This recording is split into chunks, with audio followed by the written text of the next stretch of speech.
So, United States of America has proposed a major new expansion of its travel ban policy, adding Egypt, Tanzania, Zimbabwe, and 33 other countries. Isusu muno muZimbabwe tiri kunyatsoziva mhosva yedu hombe chaiyo chaiyo. It's because of diplomatic passports ari kungopiwa anyone. So apa vakuda kutraya kuda kutaitena mutemo because of situations anenge achingoitika vanenge vachiona kuma-immigration kwavo kuti zvimwe zvinhu hazvitombomake sense.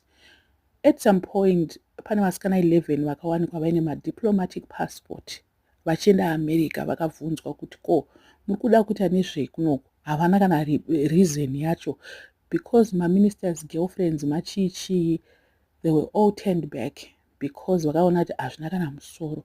KuSouth Africa uku hanzi they can record like 300 in a space of time. Vanogona kutorecorda 300 passport holders iwawe ema-diplomatic passports. Vanhu vari kungonzi vari kungo-offwa, ende zviri kunzi izvezvi kana uine mari yako $25,000 nema-connection, you can get it. That's how nyika yedu yarerutswa kudai so. Saka apa taakutongokandirwa ipapo pane mamwe ma-countries. Of course zvedu Zimbabwe tagara takavengwa, hapana nyika yatinodiwa. But mamwe ma-reasons ndeiwawo ema-gold mafia. Izvezvi tikada kubvunzwa kuti ana Pokelo vane ma-passport iwawo vanomadii. They travel all over with ma-diplomatic passport iwawo. Tozongoti zvedu ana Trump vakativenga. It's because of vanhu mapenzi atinawo. And this diplomatic passport, when Mugabe was still here, anga asingaitirwe zvese izvi, kwangusina munhu wese anongonzi diplomatic passport. Passport iyoyo yairema zvisingaiti. Apa yaita kurerutswa naMnangagwa, and from 2019 mapassport aya anga achingopiwa. Ukangoitawo girlfriend yaScott wada kutravel anongoti don't worry, tokuendesa kudiplomatic. Slay Queen rese remuHarare razara nemapassport iwawo as we speak. Saka senyika tikuenda kupi cheko cheko. Passion Java aripo pamadiplomatic passport ipapo. Atitaure zvedu Hubert Angel takamunzwa tega pagold mafia pepe. Vanawo madiplomatic passport. What are they doing with them? Maslay Queen ari kushandiswa kutakura gold, vari kushandiswa kutakura all those illegal things that are coming in and out of this country. Munhu wese afunga kuita drug ring rake anongoshandisa maSlay Queen, and also anongoshandisawo madiplomatic passports iwawo. So pakadai so tingati America iri kutadza here kuti isusu paZimbabwe tite number 1 palist apo. Havasi kutadza because of the rate of corruption that we have here.